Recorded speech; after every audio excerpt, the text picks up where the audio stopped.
성전 앞에 기둥 둘을 만들었으니 높이가 35규빗이요 각 기둥 꼭대기의 머리가 5규빗이라. 성소같이 사슬을 만들어 그 기둥 머리에 두르고 성류 100개를 만들어 사슬에 달았으며 그 두 기둥을 성전 앞에 세웠으니 왼쪽에 하나요 오른쪽에 하나라. 오른쪽 것은 야긴이라 부르고 왼쪽 것은 보아스라 불렀더라.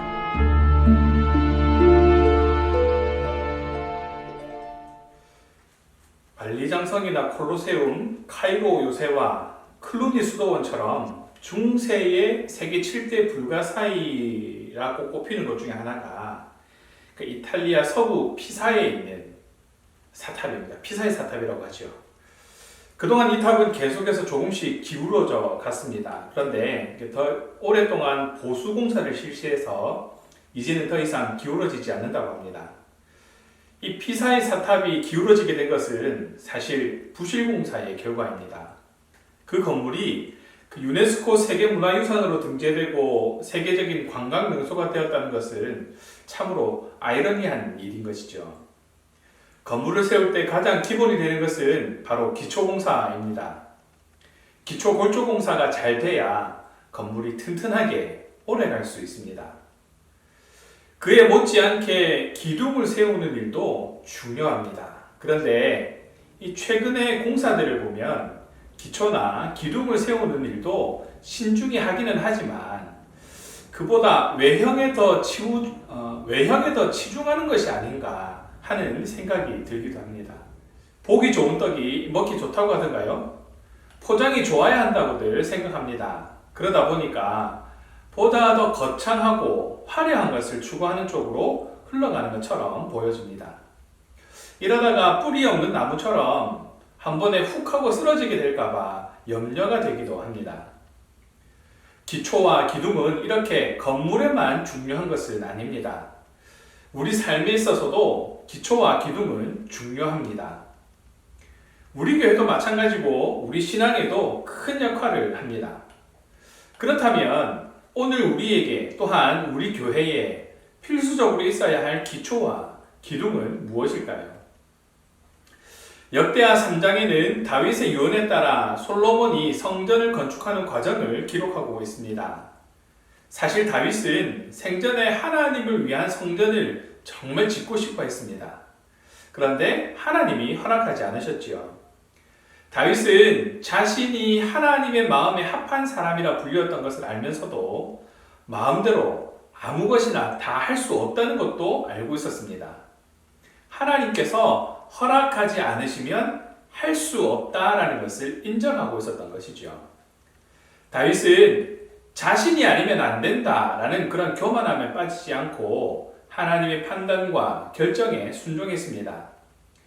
비록 자신은 하나님의 성전을 지을 수는 없었지만 그럼에도 불구하고 다윗은 성전 건축을 위해서 열심히 준비했습니다. 후에 솔로몬은 다윗이 준비해 놓은 재료로 성전을 지을 수가 있었습니다. 먼저 솔로몬의 성전은 역대하 3장 1절에서 모리아산에 지어졌다라고 밝히고 있습니다. 솔로몬이 예루살렘 모리아산에 여호와의 전 건축하기를 시작하니 그곳은 전에 여호와께서 그의 아버지 다윗에게 나타난 곳이요 여부스 사람 오르난의 타작마당에 다윗이 정한 곳이라. 솔로몬의 성전은 그 기초가 바로 예루살렘 모리아산에 있습니다. 그 옛날 아브라함이 하나님의 명령에 따라 독자 이삭을 번제물로 드리려 했던 바로 그 산입니다. 또 역대상 21장에서도 모리아산이 등장하는데 다윗이 하나님의 뜻을 어기고 인구 조사한 일로 인해서 징계를 받아서 이스라엘 땅에 사흘 동안 전염병이 나타나서 7만여 명의 백성들이 죽은 사건이 일어나죠. 이스라엘을 치던 여호와의 사자가 오르난의 타작마당에 나타났을 때에 다윗은 백성의 장로들과 함께 굵은 베옷을 입고 얼굴을 땅에 엎드려 자비를 구했고 거기서 여호와를 위하여 단을 쌓았을 때 비로소 재앙이 그쳤죠. 이에 다윗은 여호와의 자비와 긍휼이 나타났던 오르난의 타작마당을 금 600세겔을 주고 매입하였는데 그 오르난의 타작마당이 바로 솔로몬의 성전의 기초가 된 예루살렘의 모리아산인 것이죠. 우리는 아브라함이 독자 이삭을 번제로 드리려고 했던 모리아산, 또한 다윗이 번제단을 쌓음으로 여호와의 자비와 긍휼이 나타났던 오르난의 타작마당이 성전의 기초가 되었다는 사실에 주목해야 합니다. 이곳은 훗날 우리 주 예수 그리스도께서 우리의 죄를 위하여 십자가를 지셨던 갈보리 언덕입니다. 장차 독생자 예수 그리스도께서 우리의 죄를 위하여 자신을 번제물로 드릴 곳에 솔로몬의 성전이 세워졌다는 것은 우연의 일치가 아니라 하나님의 놀라운 계획과 섭리가 작용한 결과다라는 것을 깨달을 수 있습니다. 따라서 솔로몬의 성전의 기초는 예수 그리스도의 십자가라는 것을 발견하게 됩니다. 이제 성전 건축이 거의 완성 단계에 이르렀습니다. 본문에 의하면 솔로몬은 성전 앞에 두 개의 큰 기둥을 세웠다라고 얘기합니다. 본문 17절입니다. 두 기둥을 성전 앞에 세웠으니 왼쪽에 하나요 오른쪽에 하나라. 오른쪽의 것은 야긴이라 부르고 왼쪽의 것은 보아스라 불렀더라. 여기에서 야긴이라는 이름의 뜻은 그가 세우시리라는 것이고 보아스라는 이름은 그에게 능력이 있다라는 뜻입니다. 대부분의 우리라면 이 성전을 세우는 데 있어 큰 공헌을 한 사람들의 이름을 새겨서 기념하려고 했을 것입니다. 가령 기둥 하나는 다윗으로 하고 다른 하나는 솔로몬으로 하지 않았겠습니까? 그러나 솔로몬의 선택은 남달랐습니다. 자신의 이름을 높이고 드러내는 것이 아니라 그 일을 가능하게 하신 하나님의 이름을 높여드리고 있다는 것이죠. 사실 성전 건축에 있어서 공을 따져보면 다윗과 솔로몬이라 가히 얘기할 수 있을 것입니다. 가장 공이 많은 사람을 따져본다면 다윗과 솔로몬이 아니겠습니까? 그 두 기둥을 왕의 이름으로 칭한다고 해서 사실 누구 하나 탓할 사람도 없었을 것입니다. 게다가 그들은 이스라엘의 왕이지 않습니까? 그럼에도 솔로몬의 고백은 달랐습니다. 예루살렘 성전은 다윗이나 자신의 힘과 능력으로 세운 것이 아니라 하나님께서 당신의 능력으로 세운 것이고 그 은혜로 말미암아 가능하게 되었다라는 것을 마치 동네방네 자랑하듯이 두 기둥을 세우고 그 이름을 야긴과 보아스라고 드러내놓고 있는 것이죠. 오늘 우리에게도 야긴과 보아스의 신앙이 있어야 합니다. 하나님을 인정하는 신앙입니다. 나의 나된 것은 하나님이십니다 라는 고백이 이어지는 그러한 신앙입니다. 자신의 이름과 공적을 그리고 자신의 의를 드러내지 않는 그런 신앙이지요. 오히려 자기를 부인하고 하나님께 모든 영광을 돌리는 그런 신앙입니다. 하나님의 주권이 내 인생을 주장하신다라는 그런 고백이죠. 하나님만이 하실 수 있다라는 고백이 이어지는 것을 말합니다. 오직 하나님만이 우리의 인생의 삶을 세우실 수 있다라는 고백입니다. 그렇다면 도대체 이 두 기둥은 무엇을 의미하는 것입니까? 이 두 기둥은 성전 입구에 세워진 기둥입니다. 예루살렘 성전을 바치는 다른 기둥들이 많이 있었지만 성전에 들어가는 입구에서 상징적으로 세워놓은 두 기둥, 마치 출애굽 때 이스라엘 백성들을 지키셨던 구름 기둥과 불 기둥을 연상케 합니다. 바로 이스라엘 백성들을 지키시고 보호하시는 하나님을 드러내고 있다라고 볼 수 있는 것이죠. 이름도 능력의 하나님께서 일으켜서 세우신다라고 하지 않습니까? 성전 입구에서부터 그 하나님을 기억하며 돌아볼 수 있게 합니다. 우리가 예배하는 삶을 살아가는 데 있어서 하나님의 말씀과 성령의 능력을 의지해서 살아가는 것처럼 야긴과 보아스는 솔로몬이 지은 성전에서 하나님께 예배함에 있어서 하나님의 절대 주권을 철저하게 인정하며 들어가겠다라는 것을 상징적으로 보여준다고 볼 수 있습니다. 우리가 지켜야 할 신앙의 기본이 여기에 있습니다. 전능하신 하나님을 인정하고 하나님으로 인해 할 수 있다는 고백이 차고 넘칠 수 있어야 합니다. 그런데 우리의 삶을 돌아보면 안타깝게도 엉뚱한 기둥을 세우고 그것을 의지하려는 것을 볼 수 있습니다. 자기 자신을 의지하는 것입니다. 자신의 손과 힘으로 무엇인가를 세우고 이루어 보려고 노력합니다. 우리의 무능과 무지를 망각한 채, 우리의 한계를 망각한 채 말입니다. 우리는 또 재물을 의지합니다. 하나님보다 재물을 더 사랑하고 의지하면서 그것에 목숨을 걸기도 합니다. 재물이 우상이 되어서 하나님의 자리를 대신 차지하고 있다는 것에 우리는 부정할 수 없을 것입니다. 만약 재물이 우리의 인생을 튼튼하게 세우고 우리의 시선을 하나님께로 향하게 한다면 당연히 그것을 따라야 할 것입니다. 그러나 그것이 우리의 인생을 흔들고 우리의 시선을 하나님이 아니라 세상으로 향하게 한다면 차라리 그것을 포기해야 하지 않겠습니까? 세상적인 부유함보다는 차라리 신앙적인 가난함을 선택하는 것이 우리 인생을 하나님 앞에서 튼튼하게 세우는 것이라는 것을 기억하는 것이 더 지혜로운 것일 것입니다. 또 우리는 조직을 의지합니다. 사람들은 무엇을 하든지 먼저 조직을 만들려고 하죠.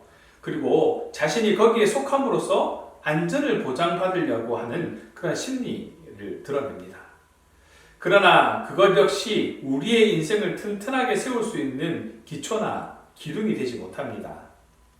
만약 어떤 사람이 조직의 힘을 빌려서 자신의 삶을 세우려고 한다면 그 또한 우상이 되고 말 테니까요. 하나님 외에 그 누구도 그 어떤 것도 우리의 인생의 기초와 기둥이 되지 못합니다. 자기 자신도 재물도 조직도 우리가 의뢰하고 의지할 것이 못 됩니다. 오직 하나님만이 우리의 삶을 세우실 수가 있습니다.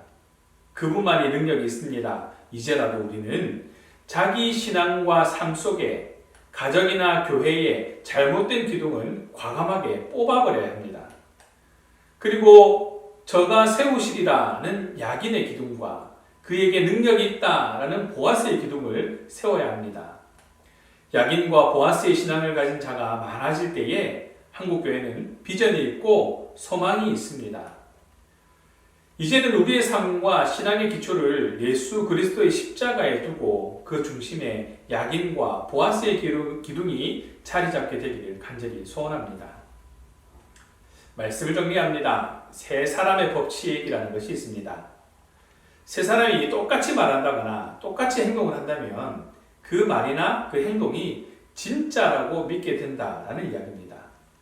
예를 들어서 높은 빌딩 앞에서 한 사람이 그 위를 쳐다보면 아무도 관심을 가지지 않습니다.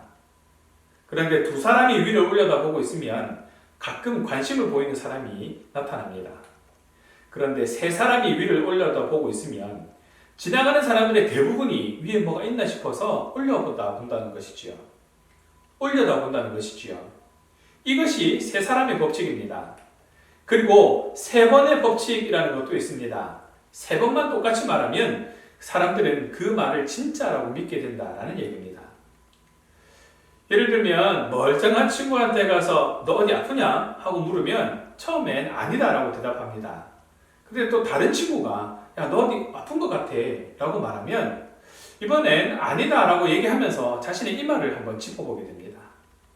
그런데 세 번째 또 다른 친구가 다가가서 야, 너 좀 오늘 이상하다. 어디 아픈 사람 같아 라고 말하면 그 멀쩡하던 사람은 진짜 아픈 사람처럼 약국을 찾아가게 된다고 합니다. 처음에는 부인하고 두 번째는 반신반의하고 세 번째는 진짜로 믿게 되는 것이죠. 그러니까 뭐든 세 사람이 세 번만 하면 그것은 실제와 같은 효과를 나타낸다는 것입니다. 예수님도 두세 증인으로 확증하라. 두세 사람이 합심하여 무엇이든지 구하면 이루게 하시리라. 두세 사람이 내 이름으로 모인 곳에 나도 그들 중에 있느니라 라고 말씀하셨던 것을 생각해보면 수십, 수백 사람이 아니라 단지 두세 사람이라도 한 마음으로 한 뜻으로 힘을 모아 일하면 이루지 못할 것이 없다라는 말이 되는 것이죠. 교회는 주님이 세우십니다. 오직 주님의 능력과 계획하신 가운데에 주님이 세우십니다.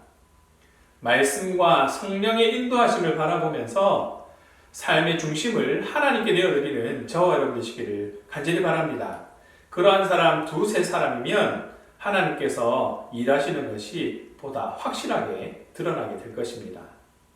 하나님의 주권 아래서 인도하심에 따라 온전한 삶을 살아가는 저와 여러분 되시기를 바랍니다. 항상 야긴과 보아스를 기억하면서 온전히 붙들려 사는 성도가 되시기를 주님의 이름으로 축원합니다. 기도하겠습니다. 사랑의 하나님 감사합니다. 솔로몬이 세운 성전의 기초가 아브라함이 이삭을 드린 것으로부터 시작되어서 다윗의 고백이 되어져서 솔로몬의 고백까지 이어지는 것을 보면서 우리의 신앙 고백의 기초를 다시 점검할 수 있도록 하시니 감사드립니다. 또한 하나님의 주권을 인정하고 인도하심을 바라보는 신앙의 고백이 우리 신앙의 기초가 되게 하시고 성전 입구에 세워진 야긴과 보아스를 통해 말씀과 성령을 붙잡고 살아가기로 결단할 수 있도록 깨닫게 하심도 감사드립니다. 바른 기초와 튼튼한 기둥으로 온전한 성전을 세워가는 삶이 되게 하시고 예배하는 삶이 되게 하시고 하나님의 기쁨이 되는 삶이 될 수 있도록 주장하여 주시옵소서. 삶으로 드리는 예배가 온전한 고백으로 이어지는 신앙이 될 수 있도록 주장하여 주시고 나를 의심하지 않고 주님을 의지하게 하시고 재물을 의지하지 않고 주님을 의지하게 하시고 조직을 의지하지 않고 주님을 의지하는 삶이 될 수 있도록 끝까지 주장하여 주시옵소서. 그 붙드심에 온전히 붙들려 살아가는 신앙인이 되게 하셔서 세상에서 선한 영향력을 드러내는 교회 되게 하여 주시옵소서. 감사합니다. 주님, 우리 주 예수 그리스도 이름으로 기도합니다. 아멘.